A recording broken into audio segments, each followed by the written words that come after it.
Welcome back sa ating short devotion. Ngayong araw, pag-uusapan natin ang Numbers 27, isang chapter tungkol sa inheritance, leadership, at succession.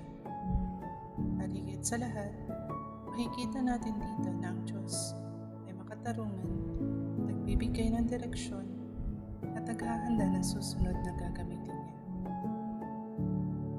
Sa Numbers chapter 27, lumapit ang mga anak ni Zelophehad kay Moses dahil wala silang kapatid na lalaki na maaaring tumanggap ng inheritance ng kanilang ama. At pinakinggan sila ng Diyos. Napakaganda nito dahil ipinapakita na nakikita ng Diyos sa mga bagay na maaaring hindi napapansin ng tao. Pero hindi doon nagtapos ang chapter.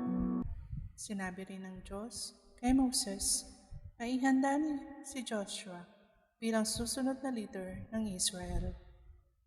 Mula rito, may dalawang bagay tayong makikita.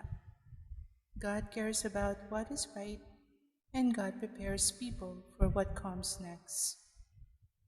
3 biblical truths. God sees what others may overlook.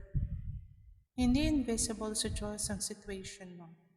Nakikita niya ang injustice, need, at silent prayers mo. 2. God is a God of justice and order. Hindi arbitrary ang Diyos. May righteousness at wisdom sa kanyang decisions. 3. God prepares the next generation.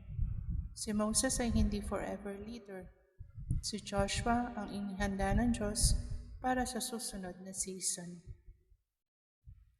No, alamin na ang Diyos ay nakakakita, nakikinig, at gumagawa ayon sa kanyang righteousness.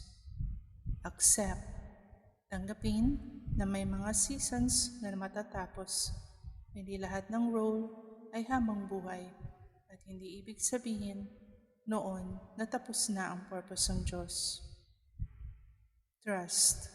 Magtiwala na kapag may bagong season, may bagong provision at direction ang Diyos. 2 life applications. Speak up with faith and humility. Kung may bagay na kailangang dalhin sa Diyos, huwag matakot lumapit sa Kanya. Maaaring kang magsalita, manalangin at magtiwala sa justice niya. 2. Prepare, don't compete. Kung may ibang taong tinatawag sa isang bagong role, hindi mo kailangang makipag-agawan. Ang assignment ng Diyos sa iba ay hindi nakakabawas sa purpose niya para sa iyo. Hindi mo kailangang hawakan ang lahat para manatiling faithful. May season na ikaw ang tinatawag na manguna, may season naman na ikaw ang tinatawag na maghanda, magturo, o magpasa ng baton. Pareho itong obedience kapag galing sa Diyos.